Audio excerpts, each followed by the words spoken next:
A marca da terceira década fica para o desafio de atingir uma nova geração de jovens.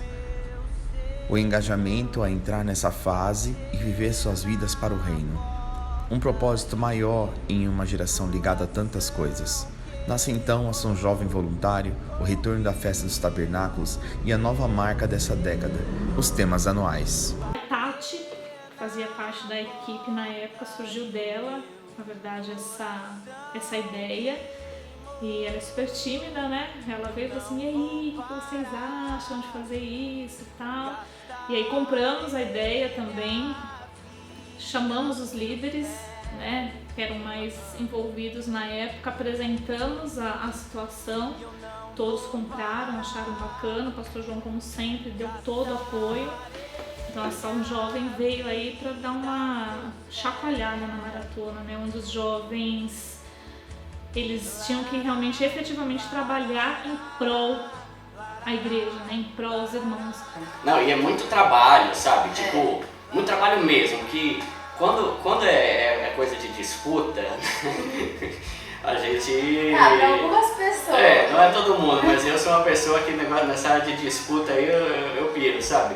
Então a gente se mata mesmo. Mas isso não importa, né? Importa sim. O que importa é que a gente trabalhou muito pro reino. É bem isso que você queria. Me sinto vencedora. Eu me sinto mais que vencedor. E foi ali onde a gente pôde viver ação social, pudemos viver evangelismo, vimos pessoas sendo convertidas, pudemos ajudar ao próximo, estar próximo deles, poder ser instrumentos de Deus. Aqueles adolescentes não sabem o quanto eles foram instrumentos de Deus na nossa vida. Sempre que tem competição, principalmente no meio do jovem, né, é muito legal, porque eles querem, um quer ganhar, o outro quer ganhar, então eles meio que, quando ficavam sabendo do resultado, escapavam o resultado de um, tinha que correr atrás para bater o resultado, mas então aí eles, nossa gente, fizeram de tudo, arrecadação de cobertor, arrecadação de roupas, então assim, a igreja e os irmãos, eu acredito que foram muito abençoados em relação a isso. Fizemos faxina, fizemos visitas, cultos. Eu acho que os cultos foram muito legais. As faxinas também, você poder ajudar as pessoas, cuidar de pessoas mais idosas, né, que não tinham condição de fazer algumas coisas. É muito legal você poder servir. E foi também onde eu comecei a fazer o meu primeiro evangelismo na rua. Foi onde a gente foi na casa de pessoas servir, fazer cultos. Então isso com certeza começou a abrir o meu coração, começou a entender de que a igreja é muito além do que quatro paredes. Isso é uma coisa que o pastor João, ele me mostra muito até hoje. Foi muita coisa que aconteceu, né? E além da criatividade ainda que a gente teve que ter, né? Porque o Ação Jovem ele tinha uma cerimônia de abertura, né? Eu lembro de um ano que foi o Olympic Games, que pra mim foi a melhor edição de todas, né? Que a gente fez uma base, um jornalzinho aqui na Sala dos Degraus, tipo um estúdio que a gente gravava o programa e passava aos sábados. E eu lembro que na abertura a gente gravou a entrega da tocha vindo da Ponte da Lapa até aqui a igreja, com o Duda entrando, e aí, tipo, no vídeo ele entrava na igreja e do nada ele apareceu no batistério acendendo a pira. Nossa, foi um frenesi, todo mundo. Eu lembro até que no dia que a gente tava com essa tocha, que o Renatinho fez essa tocha, né, era uma tocha produzida mesmo assim, né, de alumínio, mó bonita. A gente tava com essa tocha na Lapa e teve uma pessoa que achou que a gente tava fazendo um trabalho satanista. Ele que pegou e gritou, tá amarrado em nome de Jesus. Você vê o tipo de coisa que a gente passou, né, pra trazer essa criatividade. O que mais me marcava na Ação Jovem eram as visitas. Porque uma que a gente conheceu muita gente da igreja que a gente não tinha contato nenhum. Isso foi muito legal. E você chegava na casa de pessoas simples, com banquete, assim. Ai, vocês são da igreja, jovens da igreja. Não, eu preparei isso, Você via que a pessoa deu o melhor, sabe? E isso me constrangia de uma forma. E o nosso pessoal comia demais. E eu vou dedurar alguém, o Dudinho é magrinho, mas ele dava prejuízo, ele e o Rogério. Jesus amado. Então assim, agradecer aos irmãos, né? Mas para mim foi sensacional, uma experiência muito legal, né? Que realmente a gente aprendeu o que era servir, né? Eu acho que essa palavra, ela foi muito viva no nosso coração, e a gente viu o amor das pessoas em nos receber. Valeu muito a experiência. Eu lembro que chegavam dias que a Camila era líder do grupo, né? E a gente conseguia marcar umas 2 visitas de manhã, aí ia trabalhar e depois mais 2 à noite, e aí dividia o grupo. Então foi uma correria muito boa. E em cada visita a gente tinha experiências em todas as ações jovens, né? Aí, experiências muito boas de Deus unindo a igreja dele e edificando os lares. E posso dizer que mudou minha vida. Então, eu sou defensora da ação jovem. Vou defender sempre, apoiar sempre, porque eu creio que não é só um movimento, né?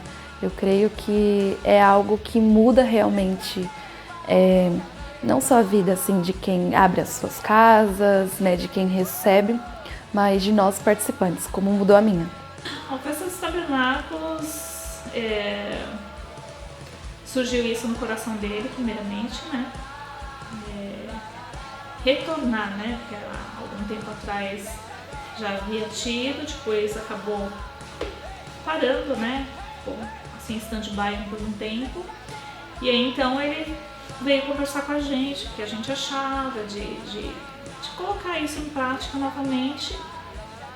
E a gente gosta também bastante dessas coisas, né? De eventos em geral, arregaçar a manga, e compramos a ideia juntamente com ele. E aí começamos aí trazer de novo, né, para a nossa igreja a comemoração efetivamente da Festa dos Tabernáculos. O pastor João, ele queria essa festa que fosse como se fosse um presente dos jovens para a igreja, sabe? Um trabalho dos jovens com a participação da igreja. Então, ele envolvia na festa os grupos de dança, os grupos de louvor, todos eles, os corais.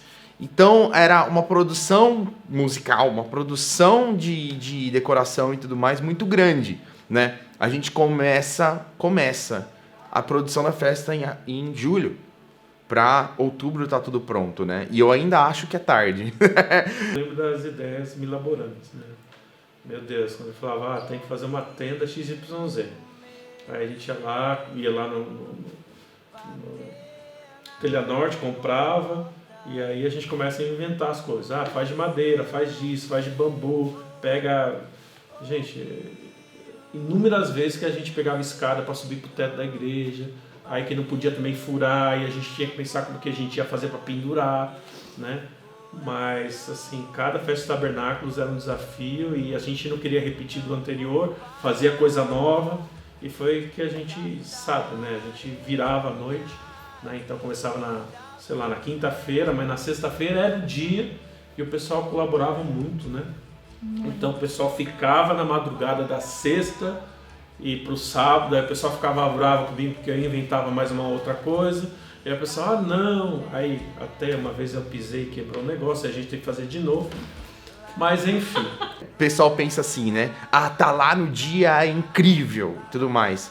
Mas pra mim, eu acho que o antes e o depois que é o mais marcante, né? O antes que é a experiência de estar junto com o pessoal, trabalhando, fazendo tudo, né? A gente chegar aqui pra a decoração sexta às 10 da noite e sair no sábado às 10 da manhã para estar aqui 2 horas da tarde, sabe? E esse tempo, esse período que a gente tem junto, montando as coisas e tudo mais, que é uma produção muito grande. Os ensaios, tá tudo junto. E depois, os testemunhos, sabe? As pessoas dizerem como elas foram impactadas, o que aconteceu.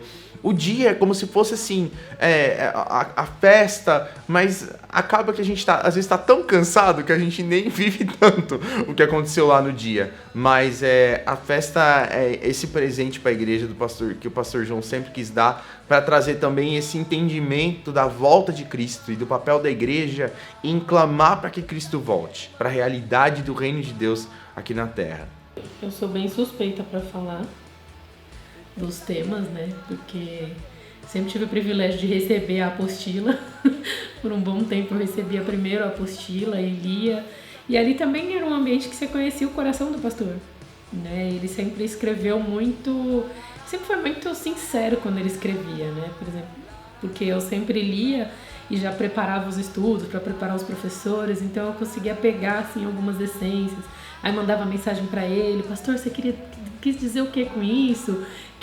O que tá passando no seu coração? Então, para mim, os temas eram muito interessantes, que dava para conhecer um pouco dele e a expectativa que ele tinha de despertar algo na gente. É um melhor que o outro. É um melhor que o outro. Eu tava até pensando, né, antes do Novo Tempo, né? Gente, eu lembro que às vezes algumas pessoas falavam, nossa, gente, 2 anos no mesmo tema. Mas eu falei, gente, se eu pudesse eu continuava o 3º, 4º, 5º, porque é uma coisa tão atual, sabe? Foi uma coisa que me fez entender realmente do Novo Tempo todos os dias. É meio difícil você entender como você vive o Novo Tempo, mas você vive o Novo Tempo quando você se dispõe. Quando você entende o que Deus tem pra você. Às vezes às vezes não, eu creio que a gente ficou nesses 2 anos falando, eu vou viver um novo tempo, uma coisa super radical vai acontecer. E não é uma coisa radical, é uma coisa às vezes simples, mas que Deus está tentando falar com você e você não acorda para aquilo. Então, eu vivi o novo tempo nessa fase que minha vida virou de cabeça para baixo. E foi ali que eu vi que eu estava vivendo um novo tempo em Deus, que eu estava me aproximando mais, porque eu estava buscando algo novo, e aí conforme isso eu comecei a viver o novo tempo que Deus tinha preparado para mim. O posicionamento era muito importante, sabe? Essa questão de novo tempo é muito a gente se posicionar em quem Jesus é, que Jesus é o novo tempo, né? A gente entender aquilo que Ele tem para nossa vida.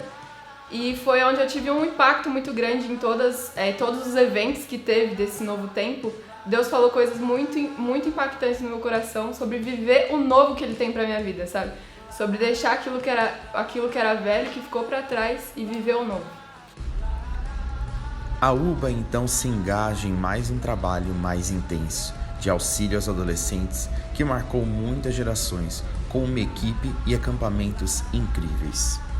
A UBA foi uma baita experiência na minha vida, na vida da Pri também, né? Quando a gente começou a participar como ajudante, né? Equipe de apoio da UBA. Aí surgiu uma necessidade, teve umas mudanças e a gente assumiu a responsabilidade de liderar a UBA. Nós não éramos os líderes, mas como os líderes tinham saído, a gente assumiu a responsabilidade porque existia algo para ser feito, existiam pessoas para serem cuidadas, e a gente começou a fazer sem pretensão de ser líder. Principalmente no começo a gente tinha muitas dúvidas, a gente tinha muito que aprender ainda, né? Era muita novidade já a gente cuidar, né, de bastante adolescente. E a gente sempre estava ali pedindo auxílio, sempre estava na sala dele, ele sempre apoiando, ele sempre mostrando, olha, é assim que faz, é assim que não faz. E assim, né, a gente foi caminhando. As pessoas falavam, mas vocês são líder e tal, vão ser líder. Eu falava, se Deus quiser, Ele fará, mas eu não estou preocupado com isso. E aí eu lembro que uma vez perguntaram para o pastor na nossa frente, o pastor falou assim, nós vamos orando e vamos continuar orando. Se for eles, Deus vai levantar eles. Só que, e eu não fiquei, engraçado que eu não fiquei chateado com essa fala. Eu não fiquei tipo achando, esse cara não confia em mim. Não fiquei, porque eu entendi, cara, que é Deus quem levanta. E ele sempre apoiou a gente, sempre esteve ao nosso lado, sempre a gente trazia algumas ideias e tinha coisas que ele falava que era muito bacana, tinha coisas que ele falava, não, vamos fazer de um outro jeito.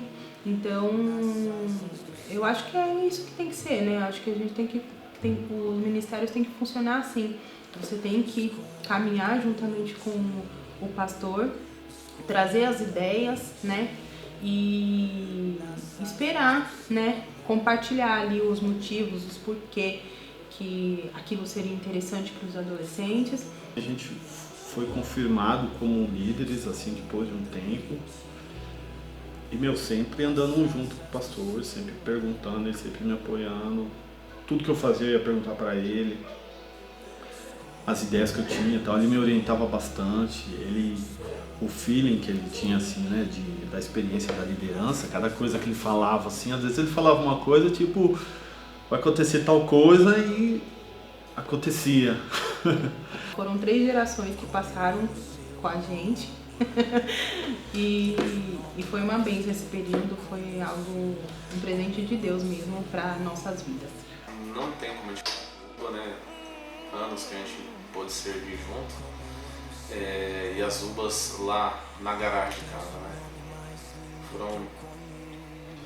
foram muito especiais, sabe? Juntar toda aquela galera, toda essa geração mais nova vindo aí, a gente poder caminhar mais próximo.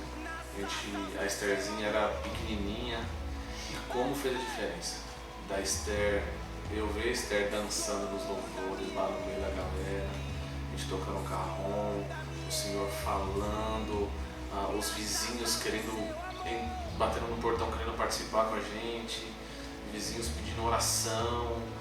Isso é fruto do ministério, que quem nos ensinou isso foi o pastor João. Na UBA eu tenho grandes experiências, tanto na UBA que era de domingo, né, a escola dominical, que foi onde eu comecei a ter mais fome pela palavra, porque eu acho que vocês tratavam isso, os líderes, né, tratavam isso de uma maneira muito, muito legal, assim, era uma conversa, na verdade, né. Então eu tinha vontade de ler a Bíblia antes para chegar e poder falar alguma coisa. Então acho que isso foi muito importante nessa questão de entender a importância da palavra de Deus. E também a UBA em ação, né, que era a UBA de sábado, que eu tive grandes experiências em relação à oração. Então uma em palavra e a outra em oração. Entender a importância da oração, a importância de orar uns pelos outros, de estar junto nisso e de entender que a gente tem que, antes de querer alguma coisa, a gente tem que conseguir isso em oração. A gente não gostava muito de vir domingo de manhã, né? Nossa, eu não vinha domingo de manhã. Mas às vezes que a gente participou e a UBA em ação, né, de sábado, moldou quem nós somos, como a gente vê intercessão, como a gente vê adoração, intimidade com Deus, foi na UBA. E não só a UBA de frequentar, mas os líderes. Os líderes, de uma certa forma, a gente tinha um bom contato com os líderes e eles colocavam a gente no trilho, assim, às vezes de uma forma mais rígida, de uma forma que a gente precisava escutar, como um bom adolescente que gosta de ser rebelde, puxava o colarinho assim, falando, não, vem aqui que eu preciso te exortar, mas também com muito amor. O acampamento de 2012 foi um acampamento muito marcante para todos que estavam ali, né? Pra gente, por ser líderes a primeira vez, né? Por ser o nosso primeiro acampamento como líderes mesmo. E para as vidas que ali estavam, a dinâmica, eu acho que foi o que marcou, né? A dinâmica daquele acampamento de 2012, Caçadores da Arca Perdida, acho que foi o botãozinho de start. Verdade. Eu acabei de lembrar de um momento assim, tava acabando a dinâmica, eu olhei assim pra tudo que tava acontecendo, eu dei aquela inspirada fundo, eu falei, tá, tudo que eu conhecia de cristianismo, tudo que eu conhecia até hoje é uma página pra trás. Agora é tudo novo, agora é algo que mudou minha vida. A famosa dinâmica foi o lugar onde eu me converti de verdade. Essa é a realidade. Eu cresci na igreja, nasci na igreja, sempre ouvi meus pais pregando a Cristo pra mim, pros meus irmãos. Mas nessa dinâmica, eu tinha uma vida assim com Deus de domingo eu vou na igreja. Tentava fazer tudo certo na escola e tal, mas não tinha uma real conversão.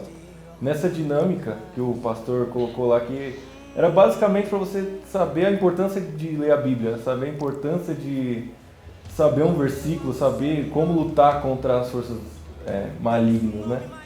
E nessa dinâmica foi aí que eu vi que eu não sabia absolutamente nada. E que se aquilo acontecesse na minha vida, que estava acontecendo, só que eu não via tão claro quanto estava naquele dia, eu morreria.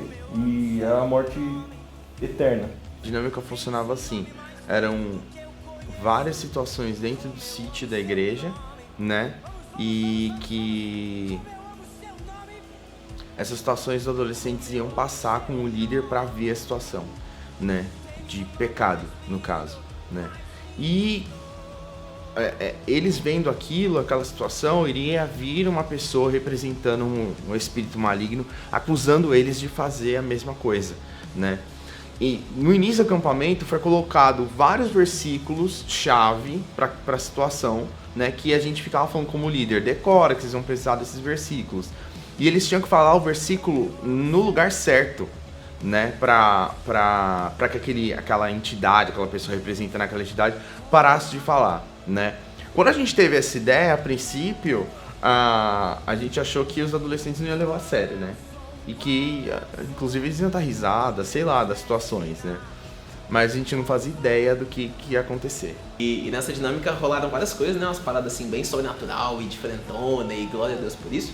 Mas digamos assim, naquele momento, quando eu ouvi um grito que rolou lá na hora da parada, aquilo tipo, meu Deus, alguma coisa tá acontecendo. E ali começou a acontecer algumas coisas que eu acho que eu vou tomar muito tempo se eu der detalhes. Mas foram coisas que a gente começou a ver que mudou a nossa vida.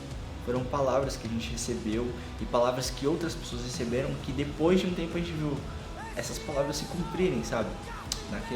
Naquela noite eu fui batizado no Espírito Santo e era uma coisa que, assim, eu era adolescente, eu não entendia muito bem.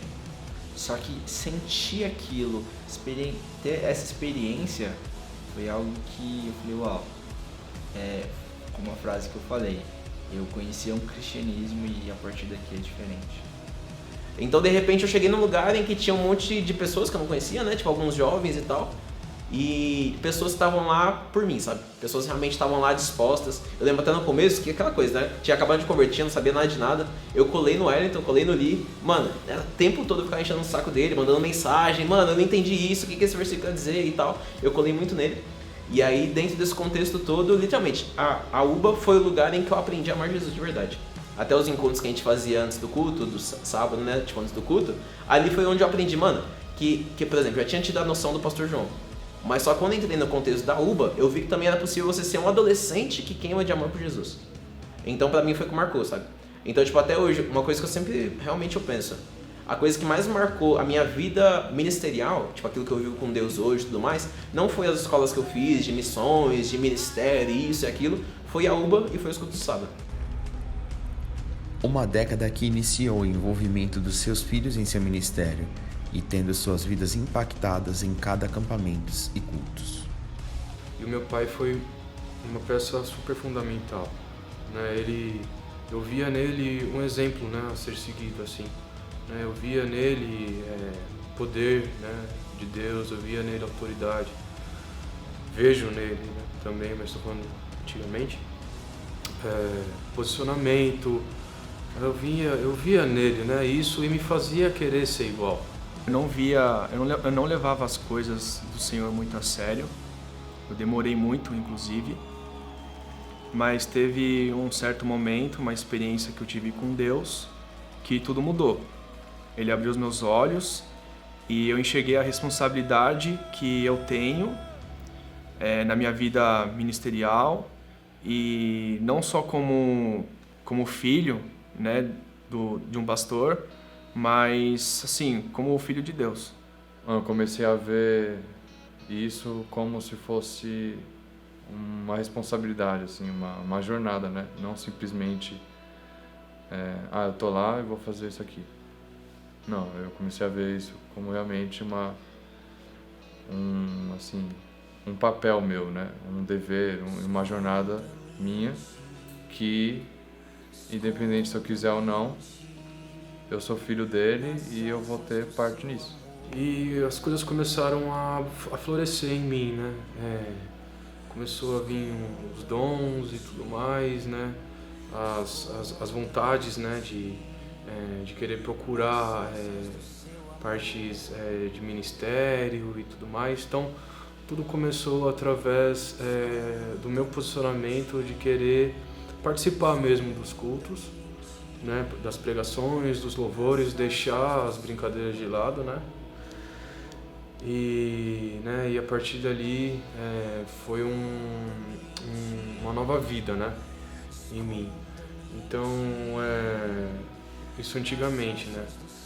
E hoje em dia eu agradeço muito, né, a ele, né? E ele, assim, realmente me surpreende, né? Cada dia mais a disposição dele, né? Se doar, né? E Deus usa ele de uma forma totalmente especial. E hoje eu vejo que a gente tem uma ligação, assim, não sei explicar, a gente tem alguma ligação. Eu não sei explicar, é sobrenatural, assim. O envolvimento de sua família deu forças para momentos difíceis que viriam adiante. Em 2015, Pastor João foi diagnosticado com câncer e foi submetido a uma cirurgia. Mais um tempo, enquanto a fé é abalada, Deus usa as tribulações para nos levantar. Quando eu descobri que o meu pai ele ia ser internado e que ele estava com câncer, eu lembro que eu fui pro meu quarto, fechei a porta e eu comecei a orar e chorar muito, clamando pela vida dele, pedindo para Deus não levar o meu pai. Eu confesso que eu tive medo de perder ele. E quando eu cheguei no hospital pela primeira vez para visitar ele, eu tive medo de encontrar ali, naquela cama, um homem deitado, destruído, esperando o seu fim. Mas a realidade foi outra. Quando eu entrei naquele quarto, eu vi um homem cheio de vida, sabe? Esperando a sua salvação, esperando um milagre, porque ele sabia que Deus estava ali com ele, que ele não estava sozinho, que Deus não abandonou ele. Meu pai ficou uns tempos internado, né? E a gente orava por ele, né? E eu via no meu pai uma fé muito grande, né? Que isso ajudava a gente. Então, meu pai sempre foi assim, ele sempre... meu pai é um homem de fé, então através disso nos dava esperança, né? Nos dava força, né, para acreditar. Eu nunca reparei nele um desespero, nunca reparei nele uma falta de esperança, falta de fé. Eu acho que ele se preocupava muito mais na imagem dele que ele passava pra gente do que nele mesmo, por exemplo, né? A gente sabe que ele tem todo esse jeito, essa autoridade de homem, de homem da casa, de ser inabalável, né? Então ele não queria transparecer isso pra gente. Acho que ele fez isso muito bem. Mas é lógico que ele nunca perdeu a esperança, nunca faltou fé. É claro que eu imagino que ele deve ter se questionado, né? Em alguns momentos, por que isso acontece comigo, como qualquer um faria. Mas no final, eu sabia, assim como ele também, que isso ia passar e não ia ser nada. Essa situação do câncer não abalou ele, sabe? Ele teve muita fé de que ele ia ser curado. Ele não ficou angustiado, eu lembro muito bem disso, porque ele sabia que cedo ou tarde ele ia sair daquela situação, sabe? De que Deus estava ali com ele. O pai foi curado, né? Em nome de Jesus, a gente crê nisso, porque desde então, né, não aconteceu mais nada. E uma coisa muito forte, né, que eu lembro, que quando meu pai ele voltou para casa, a gente teve uma reunião de família, né? A gente orou em família e declarou, né, o dia da vitória. Então a gente orou e colocou lá num papelzinho a data e colou lá no armário. Deve estar até hoje lá. É o dia da vitória. Mais um período difícil vencido e mais desafios e novos rumos para andar. Um novo tempo desapontando, trazendo refrigério sobre o ministério. A Viva Lapa, Coral dos Adolescentes, Coral Novo Tempo e um caminho novo continua a seguir. A Viva Lapa começou com ação jovem. No começo ele não queria que tivesse ação jovem porque ele achou que não ia dar certo, mas a gente conseguiu convencer ele Eu, você, a Dani, a Carol, a Gabi, a gente conseguiu convencer ele falou assim, então tá bom, vai ter ação jovem só de uma semana. Só que passou essa uma semana e foi tão assim, todo mundo super empenhado, até gente que tava um pouco afastada, não tava vindo muito pra igreja, super se empenhou, né?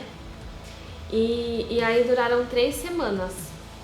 E quando tava pra dar 3 semanas, ele falou, não, na segunda semana, ele falou assim, como que vai ser o fechamento e tal, né? Aí ele falou assim, a gente podia fazer uma coisa bem legal, fazer um evangelismo. Aí a gente teve, aí foi surgindo assim a ideia de fazer no estacionamento da igreja. E aí a gente começou a correr com as coisas, até que ele falou, a Viva Lapa. E aí aconteceu, a gente aproveitou, fez o fechamento da Ação Jovem. Esse sentimento que veio, essa ideia que veio no coração do pastor, é uma ideia puramente cristã. Eu acho que onde a igreja tem que ser diferente mesmo. E a gente está aqui há tantos anos, eu acho que essa ideia foi perfeita.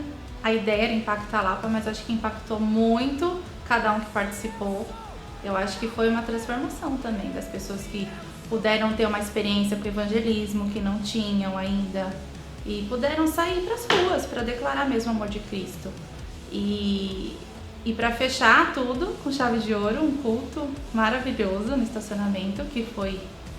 Essa ideia foi maravilhosa. Pôde tirar um pouco a igreja aqui desse quadrado, desse templo, e levar esse acesso para as pessoas que às vezes têm um certo preconceito ou não sabem o que se passa aqui dentro da igreja. Então a gente pôde passar às pessoas uma nova visão assim do evangelho, e isso foi sem dúvidas, acho que teve mais de a Viva Lapa, se eu não me engano foram 3, sem dúvida foi sensacional, foi maravilhoso.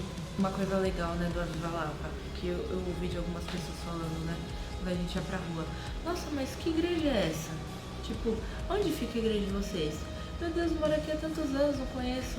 E assim, a gente acha que só o fato de ter uma igreja num bairro é o suficiente, e não é. Então acho que a intenção da Viva Lapa é o quê? Cuidar da Lapa em si, não da igreja Batista da Lapa, mas o bairro da Lapa, sabe? Tem tantas pessoas, eu lembro que durante os cultos ali no estacionamento, as pessoas na janela, tipo, dançando no louvor, sabe? Isso é muito legal. Além dos cultos, do evangelismo, o que o pastor está fazendo agora na quarentena, nossa, é muito legal, é muito empolgante ver que isso está acontecendo, por mais que eu não tenha conseguido participar muito agora. Mas, nossa, eu fico muito feliz de ver que a gente está cuidando não só de mantimentos, de alimento, de cobertor, higiene, mas da fé das pessoas. Então, eu acho que isso tudo é muito cristão, acho que é fazer o que Cristo faria mesmo. Com ele trabalhando, né, nesse projeto nas ruas, eu tenho aprendido muita coisa, principalmente amar o próximo muito mais, né, a dar valor nas coisas, né, nas pequenas coisas, na verdade. E a gente vê nele um cuidado assim com essas pessoas, né, um amor para essas pessoas, um amor ao próximo que é raro a gente ver hoje em dia uma pessoa como ele, assim. Então é muito edificante poder estar junto com ele e fazendo esse trabalho. Né? Só da gente estar ali, as pessoas se sentem muito amadas. Eu acho que isso é uma coisa assim incrível que tem acontecido no ministério, né? Dele dar essa oportunidade pra gente, da gente poder estar junto com ele, né? Eu acho maravilhoso isso. Sou muito grata, muito agradecida de poder fazer parte desse ramo, assim, né, vamos dizer, do Ministério do Pastor João, que eu sou muito, assim, tenho muito amor por isso, sabe?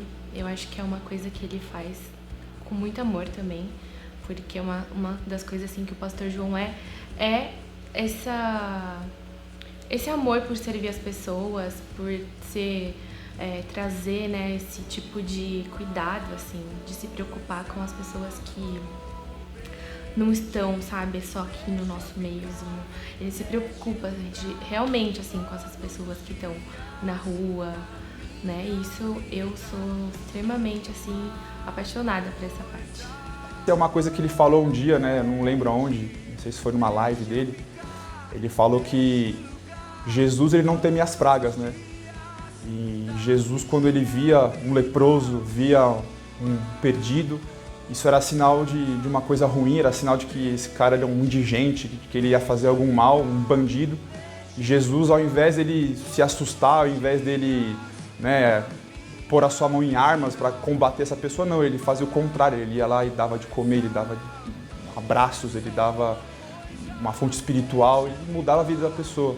É isso que é a alma, sabe, do pastor, que eu vejo, né? E que ele tá usando muito hoje ainda, algo que não morreu, de olhar para as pessoas, sentar e querer saber a sua história, querer saber o que acontece com você, o que acontece com a sua vida, se importar mais do que vir aqui, que pregar, que exercer ministerialmente alguma coisa, assim, né, vamos dizer. Não, realmente olhar para a pessoa. Então, esse projeto com as pessoas em situação de rua, além de treinar a gente também para tratar com elas, está sendo também para fazer com que a gente viva essa alma que é dele, sabe?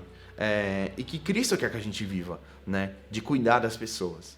Pra mim, ele é um líder que diz quem você é. Se você tá perdido, ou se você não se vê, sabe? Ele é esse líder. Ele é a pessoa que te enxerga como Deus te enxerga. Então, pra mim, o pastor João, ele é muito importante. Ele é um paizão, sabe? As coisas que marcam muito assim, o ministério do pastor na minha vida é que o Senhor nos desafia. Muitas vezes a gente acha que a gente não é capaz de fazer alguma coisa, de produzir, enfim, de exercer alguma coisa, e o pastor parece que é visionário e fala, não, você pode, vamos lá, dá o desafio na nossa mão e nos instrui, mas nos desafia. E isso é muito legal, esse encorajamento, esse desafio, tanto ministerialmente, mas na nossa vida pessoal. Hoje nós somos pessoas melhores, graças ao ministério do pastor João. A palavra aí é confiança. Então, assim, quando eu vim pra cá, eu acho que até hoje tem essa regra, espera um pouco e tal, e o que eu senti que a nossa igreja, ela não tem essa cultura de orquestra. Ela tem essa cultura de coral, tanto que o Coral IBL tem 60 anos. Então, tinha Coral IBL, Coral da Família, Coral Feminino, Coral das Crianças, Coral Adolescente, Coral Jovem, e não tinha orquestra. E quem estava na frente da orquestra nessa época era o meu pai e o Zé Roberto. E a orquestra estava acabando. E por coincidência eu trabalhava com o Zé Roberto. Aí ele e meu pai me chamaram, a gente não quer mais, não tem como, você não gostaria de assumir a orquestra? E o pastor João deu todo esse apoio e nós assumimos. Em 2007 ele deu apoio para fazermos aí o projeto Cordas. Fizemos um projeto, entregamos para ele, para a diretoria. E a igreja, através do pastor João, então apoiou financeiramente. Conseguimos comprar todos os instrumentos e até hoje ele apoia a gente. Ele tem uma unção especial mesmo que Deus deu para ele. Eu creio nisso. Sabe, todo mundo tem defeito, ninguém é perfeito, mas eu sinto que Deus deu uma unção para ele no louvor, que quando ele começa a cantar, realmente há uma ministração assim muito forte, particularmente eu sinto na minha vida. Então, várias vezes eu cheguei na igreja e estava assim triste, né? E só na música, só dele ministrar, aí já não dava tempo mais dele pregar com aquele jeitão dele que a gente já conhece, né? Mas ele já era abençoado só através do louvor. Tudo que eu aprendi sobre o louvor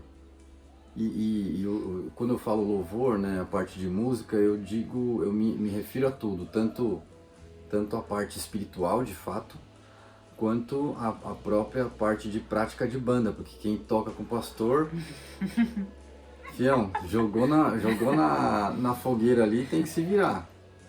Então, tudo que eu aprendi hoje e tudo que eu coloco em prática hoje, em tudo que eu faço relacionado ao Ministério de Música, foi por conta de tudo que eu aprendi, de todos esses anos de convivência com o pastor João, que foram praticamente foram quase 18 anos. Em 18 anos é faculdade, pós-graduação, mestrado, doutorado, pós-doutorado, na prática de banda e prática de ministério e treinamentos de ouvido. Então uma das coisas que eu particularmente gosto muito e sou muito grato a Deus por ter a oportunidade de ter vivido é a questão de o pastor João ser muito criativo nas músicas e nos períodos de louvor, né? Então quando ele aparece com aquelas flautinhas lá, a gente fica... Ou quando aparece com as gaitas, né? Quando aparece com os chocalhos. Sempre que eu tô pesquisando alguma cantata, né? E tem algum solo, aí dependendo do solo, eu falo, esse solo é do pastor João. Então parece que é por Deus. Toda cantata tem aquele solo que a gente, opa, é o pastor João. E você sabe que ele não ensaia muito com a gente, né? Então a gente escolhe, né, o pastor para fazer o solo, mas ele na reta final ele aparece, ele canta super bem, é uma bênção, né?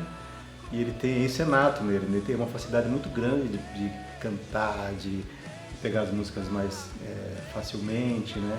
O legado que o pastor deixa para o coral, deixa para o seu ministério, tem deixado até hoje, é de sermos cheios do Espírito Santo e em tudo que fizermos, levarmos essa marca de deixar o Espírito fluir, né? O pastor João tem muito disso de não ser mecânico na adoração, nunca, né?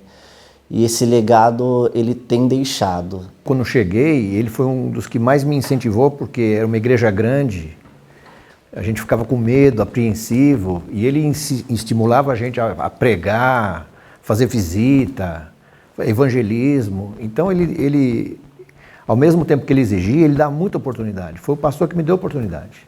E essas oportunidades que o pastor João dá de ministrar aula, de pregar, eu já tive a oportunidade disso também, me despertou ainda mais esse interesse em aprender mais da palavra, para subir lá e não decepcionar, né? Porque o pastor João investe na gente. Até a oportunidade de pregar na Maratona Jovem era uma coisa que eu morria de medo. Eu imaginava assim eu pregando, porque eu creio que esse é um dos chamados que Deus tem para minha vida, mas eu via isso como uma coisa distante.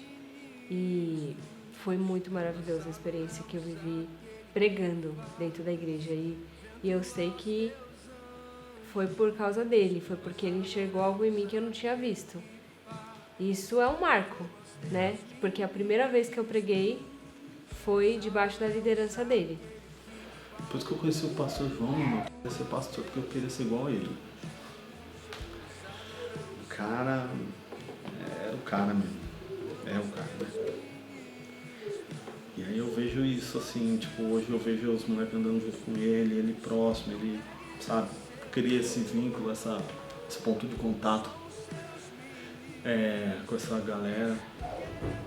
Assim, são pessoas diferentes, são gerações diferentes, mas é lindo como Deus faz isso, né? A pessoa consegue transicionar entre todas as gerações. Certa vez ele me levou junto com um amigo, que hoje é pastor também, numa tarde pra gente conversar. E fomos para um parque, ficamos trocando ideia, sentados lá no banco, orando junto.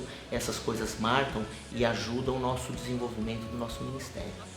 E eu lembro da gente sentado na sua sala ali em reuniões, pastor dando orientação, cuidado, não vai por aqui, vamos pensar em fazer diferente, vamos fazer dessa forma. Então era muito bom ter esse respaldo do pastor sempre, passava segurança pra gente e é muito bom. Foi muito bom, tem sido bom toda essa caminhada, né? Não só esse período da liderança junto com a Camila, mas desde o ano passado que a liderança mudou, né? Agora também está, além de mim, né? Estamos junto, né, com a Nathalie, também tem o Vinícius e a Bia. Às vezes as pessoas me perguntam, nossa, mas você fez algum curso? Eu fiz um curso durante a vida toda, desde que eu estive aqui. Eu não precisei de um curso. Foi um curso o tempo inteiro, foi o tempo inteiro o pastor me acompanhando. Não é que eu precisei sentar numa sala de aula e aprender algumas coisas que eram jogadas. Não, muito pelo contrário, era o dia a dia. Ele estava comigo no dia a dia, me ensinando o que eu precisava aprender, moldando o meu caráter, e através disso eu passava a mesma coisa que ele me ensinava para as outras pessoas, com os adolescentes. Posso definir o pastor João como uma bênção. Deus usa ele tremendamente Eu cheguei aqui na igreja, fui recebido por ele fez meu casamento, ele me batizou, apresentou meus filhos. E Deus usa ele para abraçar, para estar próximo, né, da gente. Eu posso definir ele como bênção, uma bênção. Aquele que procura se colocar nas mãos de Deus para ser usado para tocar e abençoar a vida das pessoas. O nosso segundo filho, quando foi nascer, em 98, a gente estava lá com medo em casa, eu contei essa experiência na minha igreja quando ele estava lá agora, o ano passado. E aí a gente estava lá assim, ela para ter, acho que para 2 dias depois, eu não me lembro exatamente, e do nada o pastor João ligou lá em casa e falou, tô indo aí, tô chegando aí. Ele já estava vindo, né? Que ele ligou avisando que já estava indo, estava pronto, ele chegou lá, ele terno e gravata, que ele tinha que voltar e pregar aqui, era um domingo à tarde. E a gente não ia por causa que ela já estava nos últimos dias, né? E ele chegou lá na nossa casa, e o que marcou não foi ele chegar lá, foi muito gratificante ele chegar lá, mas foi depois que ele saiu, porque ficou uma presença de Deus lá, que nos trouxe uma paz assim, que a gente, até hoje a gente fala como experiência do peso da glória liberada por um pastor. Foi o que ele fez com a gente naquele dia. O que eu mais lembro do pastor João com a gente era tipo do cuidado que ele tinha, porque adolescente é muito fácil se perder. E o cuidado que ele tinha, a atenção que ele tinha comigo pra garantir que eu não saía dali. Isso sempre me marcou muito. Toda vez que ele me via, ele fazia tipo uma festa, tipo, você tá aqui, tipo, é importante você tá aqui, sabe? Eu sempre senti esse cuidado de como um pai mesmo, tipo, um pai querendo que eu estivesse ali.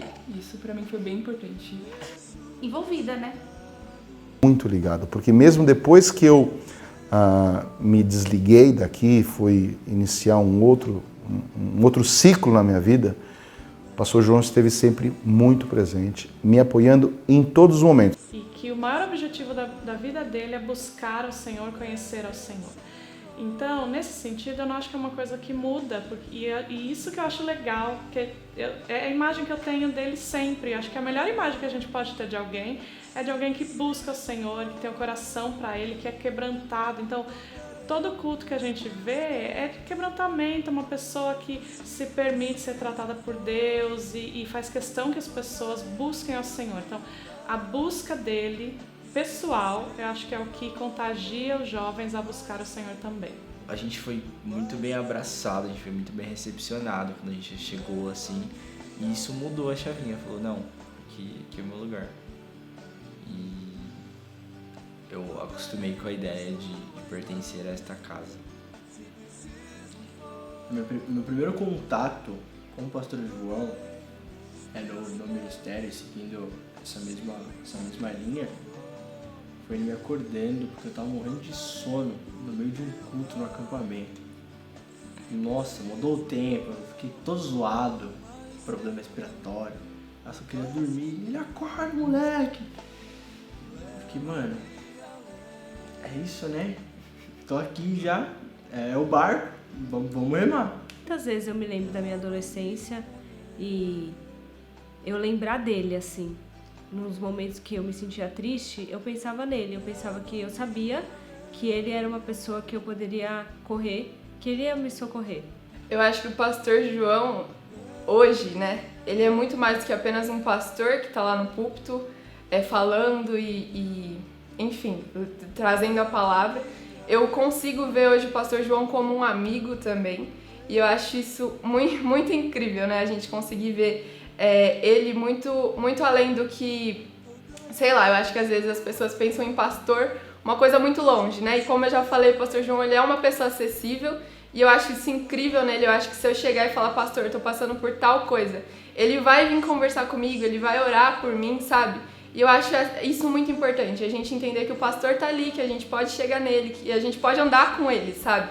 Eu vejo que a vida do pastor João fez diferença. Ela impactou. Eu não falo isso só para agradar ele ou porque é aniversário. Não, eu falo porque realmente ela marcou. E a prova disso é que a igreja está em pé, a igreja está vivendo, a igreja passou por tudo e continua forte, sólida, porque ela foi formada sobre uma rocha e sobre uma palavra profética. Se a rainha Esther fosse feia, não haveria o livro dela na Bíblia. Se Salomão fosse burro, não haveria provérbios na vida. Se Davi fosse covarde, não haveria salmos na Bíblia. Se Paulo não fosse tão casca grossa, aquele cara sangue nos olhos, não haveria as epístolas ou as cartas de Paulo, que tanto nos abençoam e nos encorajam. Às vezes, a gente olhar para nós mesmos, pelo nosso caminho que a gente percorreu, e perguntar para Deus, Deus, por que eu sou tão inteligente? Por que eu sou tão valente? Ou tão casca-grossa assim? Por que eu sou tão carismático? Por que eu atraio tantas pessoas aqui ao redor de mim?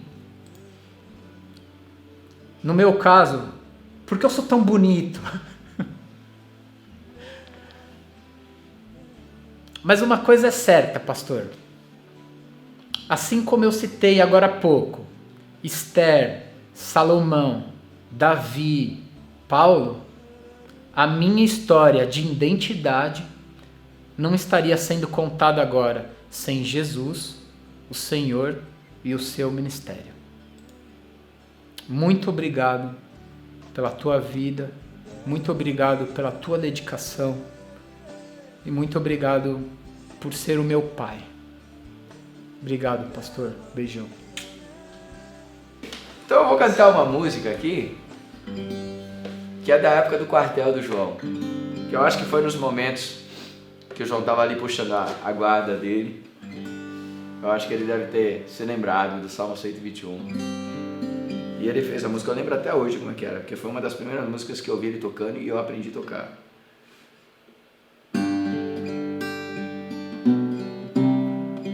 Essa aqui era a introdução dela, exatamente assim.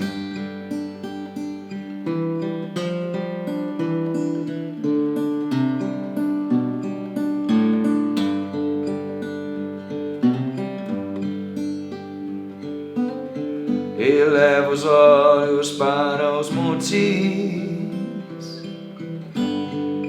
de onde me virá o socorro. O meu socorro vem do Senhor, que fez os céus e a terra. Ele não permitirá que os seus pés vacilem, não dormitará aquele que te guarda.